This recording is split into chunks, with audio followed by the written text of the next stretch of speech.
الحمد لله الذي طهر قلوب أولياء النجاس غيره ونوره بنور معرفته أبدا أبدا. أشهد أن لا إله إلا الله وحده لا شريك له وأشهد أن سيدنا ومولانا محمدا عبده ورسوله صلى الله عليه وعلى آله وصحبه وبارك وسلم. Alhamdulillah, kemarin kita belajar membaca Mahfuzat Maulana Ilyas untuk pedoman bagi kita melangkah ke depan, ibadah kita lebih maksimal lagi, ibadah kita bisa lebih berbobot karena kita mengikuti bimbingan ulama-ulama kita, yaitu berkisar tentang pentingnya zikir ma'al fikir, salat dan bacaan Quran. अपनी जिंदगी इन बातों के सोचने के बाद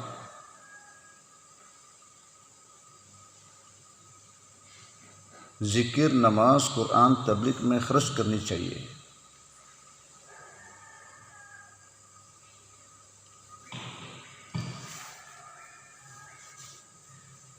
Jadi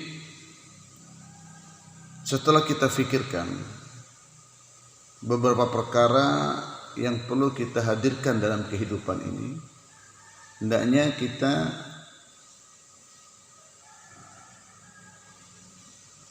gunakan waktu kita, sibukkan waktu kita dengan zikir, salat, bacaan Quran dan tabligh.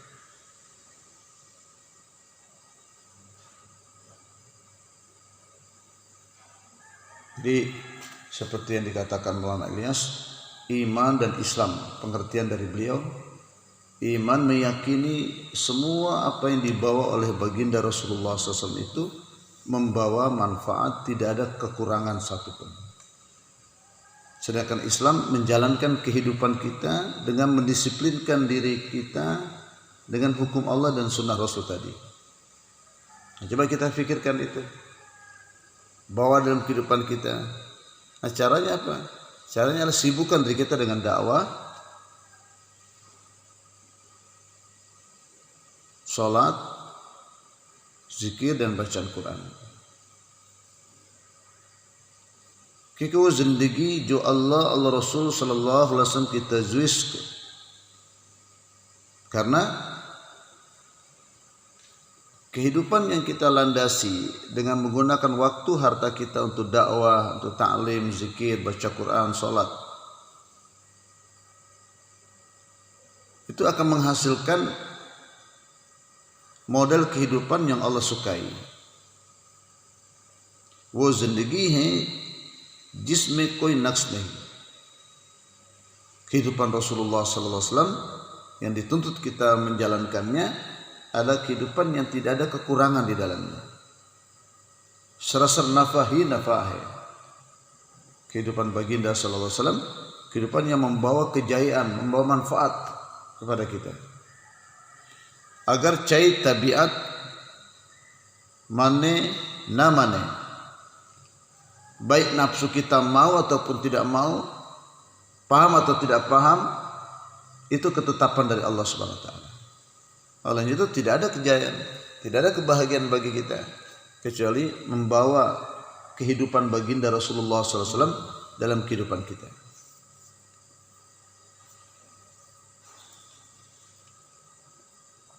Nah, coba sederhananya kan, kita malam bangun,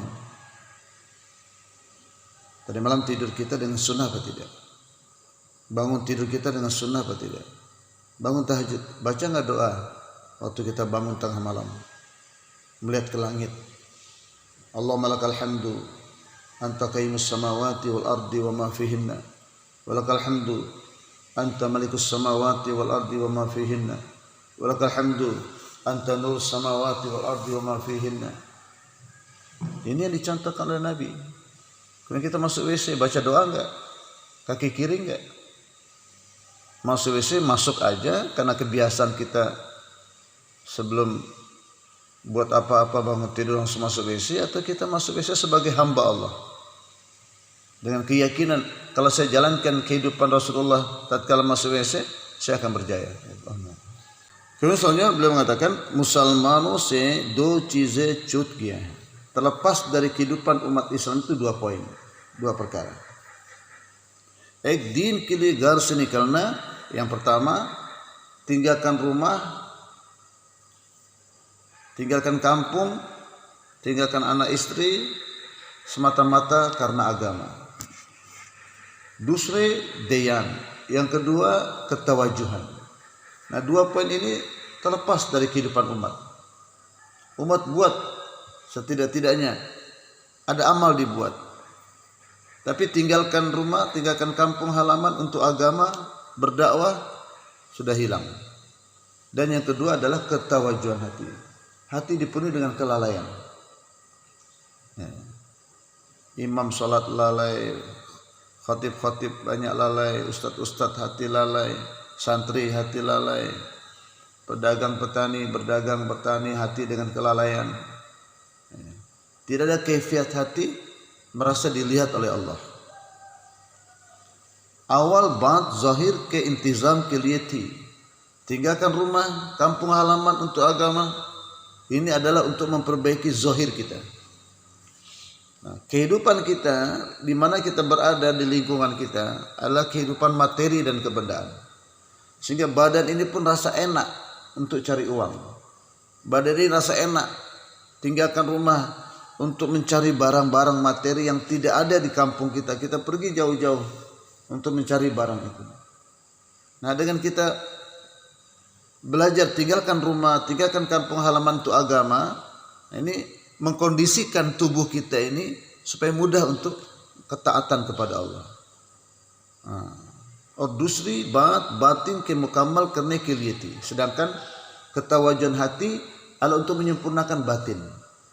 Jadi kita keluar dari kampung halaman kita, dari rumah kita, keluar untuk belajar dakwah. 3 hari kita keluar, 1 minggu kita keluar, 40 hari kita keluar, 4 bulan kita keluar.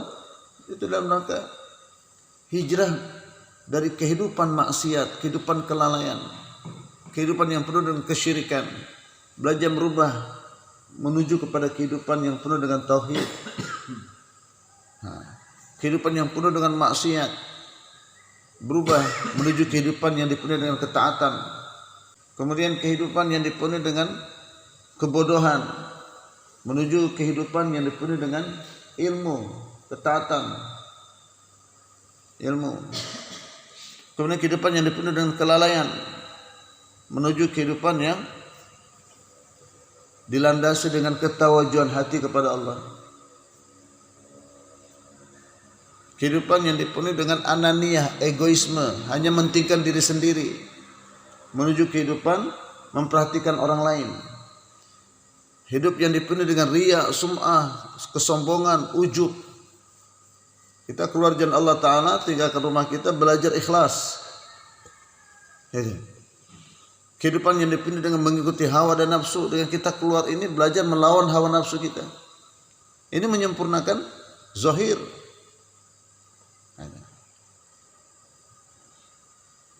Sedangkan ketawajuan hati yang perlu kita pelajari untuk menyempurnakan batin kita. Namaz ke har rukun में 3 दफा Allah से डर लिया करो. Di dalam salat setiap rukun, qiyam, ruku, sujud, qaidah, itu bawa rasa takut kepada Allah 3 kali. Diibaratkan bacaan subhana rabbiyal azim, subhana rabbiyal azimi wa bihamdi, subhana rabbiyal azim. Itu kalimat Allah. Nama-nama Allah kita sebut itu. Itu menyebut nama Allah itu dengan rasa takut. Tapi kalau kita enggak pernah dengar kebesaran Allah, bagaimana Allah menghancurkan kaum-kaum sebelum kita, bagaimana azab Allah diberikan kepada orang-orang kafir, orang-orang yang banyak dosa di akhirat nanti. Kalau kita enggak dengar itu, gimana timbul rasa takut? Zikir tanhaiyyo mein baitkar kya karo. Hendaknya kamu berzikir bersendirian. Saat bersendirian, kosongkan waktu bersendirian, dan sibukkan dengan zikir saat sendirian.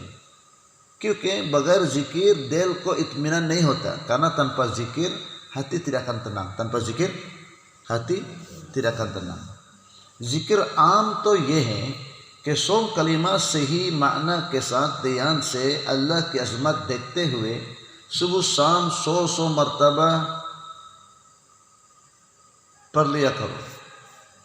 Zikir ada dua, zikir am dan zikir khusus.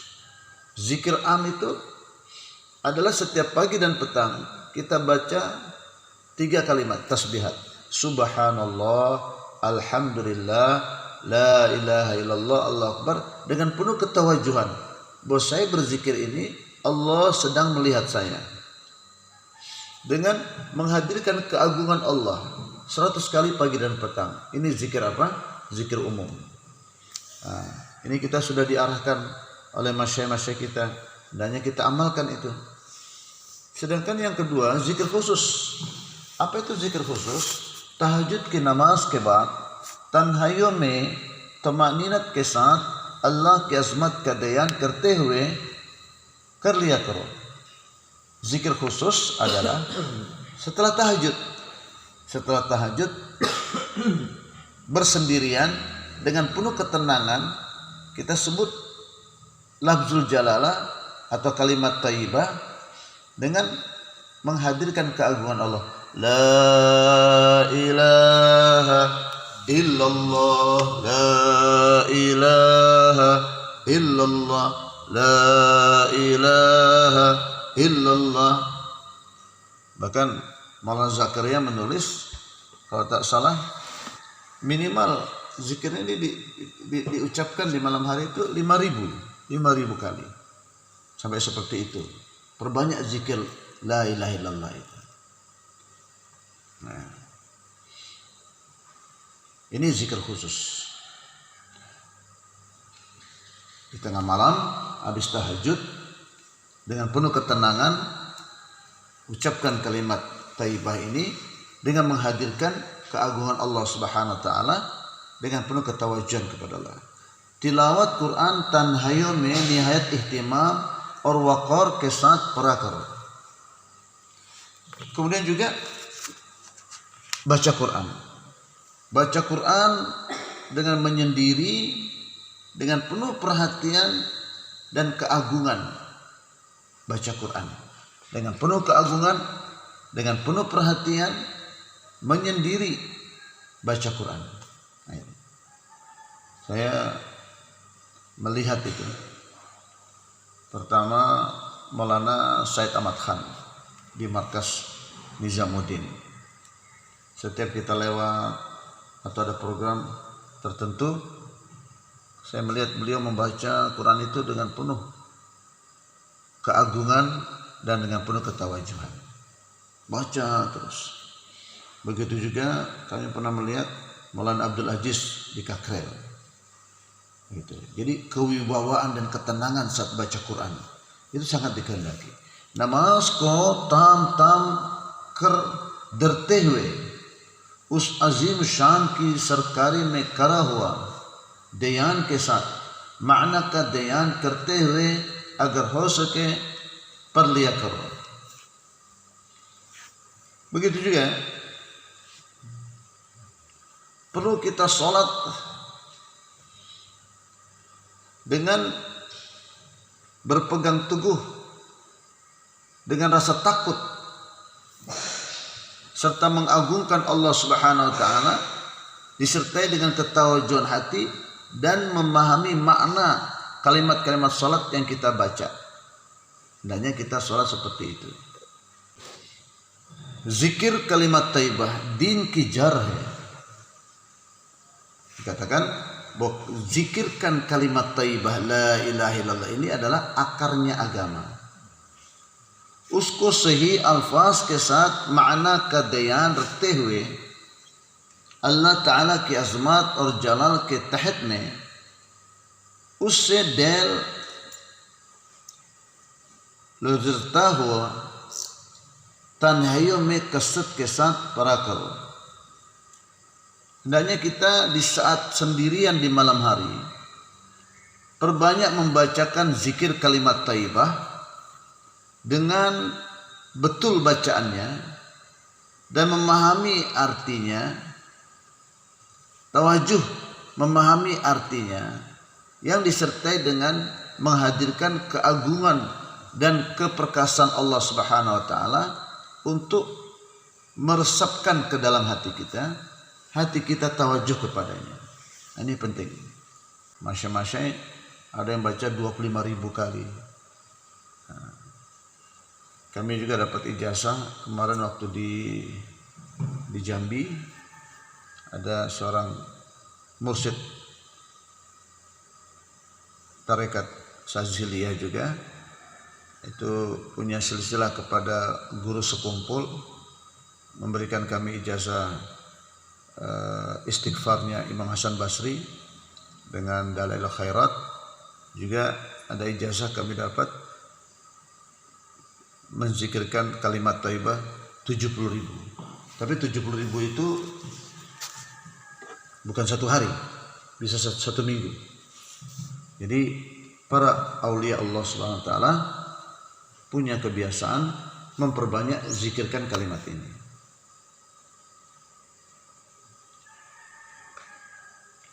नमाज को उसकी हरकत करने के वक़्त से लेकर आखिर तक अल्लाह ताला की अज़मत का बयान करते हुए कि उससे दिल लुचना हुआ हो. Jadi saat kita sholat, pertama kali kita takbir, gerakan pertama tatkala kita takbir sampai akhir salam, hendaknya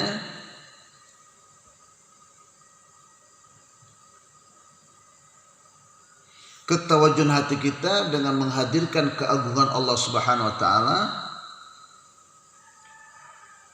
di mana hati kita tawajuh ke sana. Jadi dari awal kita takbir, gerakan takbir sampai salam, hendaknya hati kita setiap bacaan dan gerakan yang kita ucapkan dan kita gerakan itu disertai dengan ketawajuhan hati dengan menghadirkan keagungan dan kebesaran Allah Subhanahu wa taala.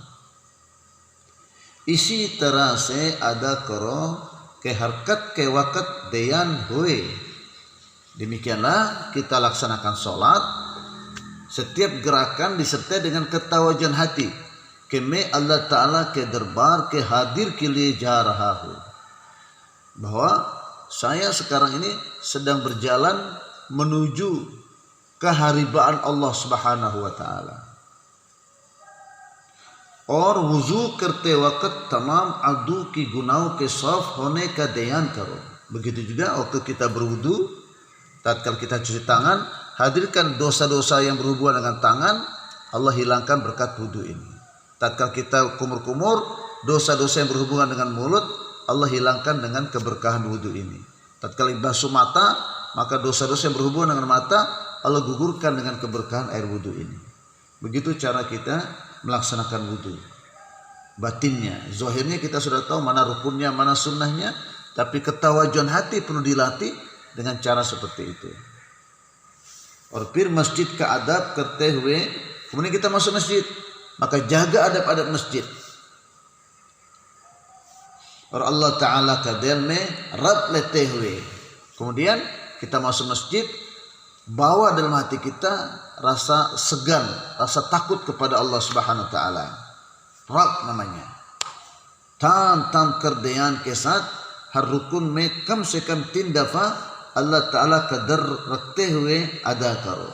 Dan setiap kita mulai sholat, maka setiap gerakan-gerakan dan ucapan-ucapan kita dalam sholat hendaknya minimal 3 kali.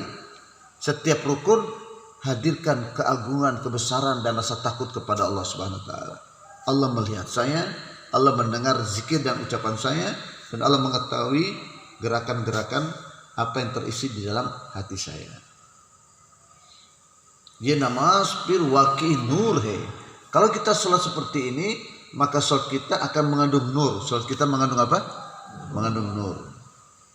Iska badla jannat mein Allah ka didar hai. Gantinya apa? Kalau kita punya sholat sudah mengandung nur, maka kita akan bisa memandang wajah Allah Subhanahu wa taala.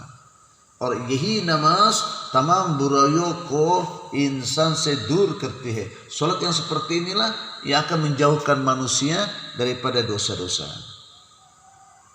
Kalimat taibah पढ़ने से इत्मीनान कल्ब चैन और सुकून पैदा होगा. Dengan baca zikir kalimat taibah ini, hati akan terasa tenang dan hati akan terasa nikmat. Uske पढ़ने के वक्त चैन की नियत से पढ़ा करो. चैन की नियत से पढ़ा करो. Kalimat के बाद दूसरी ibadat namaz है. Nah, setelah kalimat ini diusahakan, maka poin yang kedua adalah ibadah dalam ibadah kita, yaitu sholat. Kemudian bacaan Quran. Bacaan Quran ini adalah yang menyebabkan kemuliaan pada baginda sallallahu alaihi wasallam dan mendapatkan ketinggian. Uska dayan rete huwe para karo. Untuk itu saat kita baca Quran dengan penuh ketawajuhan. Ye Quran Allah ka nur hai. Karena Quran ini adalah nurnya Allah Subhanahu wa taala. Ya, demikianlah mahfuzat daripada Maulana Ilyas yang berkisar pentingnya kita melatih ketawajuhan. 2 poin yang tertinggal, terlepas dalam kehidupan umat. Secara zahir umat meninggalkan rumahnya atau umat sudah lama meninggalkan rumahnya untuk agama. Semua tinggalkan rumahnya untuk kepentingan dunia. Nah, kalau kita tinggalkan rumah kampung halaman kita untuk agama, maka pelan-pelan sedikit demi sedikit perkara-perkara zahir dalam agama ini akan datang kembali dalam diri kita. Yang kedua yang tertinggal dari kehidupan umat, dalam kehidupan umat adalah ketawajuhan hati. Nah, coba berapa banyak poin-poin yang Maulana Ilyas anjurkan kepada kita untuk menghasilkan ketawajuhan hati. Wassallallahu ala khairati sayyidina Muhammadin nabil ummi wa ala alihi wa barik wasallam. Zalam wa bil ghuyub. Wassallallahu ala khairati sayyidina Muhammadin nabil ummi wa ala alihi wa sahbihi wa barik wasallam. Subhana rabbika rabbil izzati amma yasifun wa salamun ala mursalin walhamdulillahi rabbil alamin.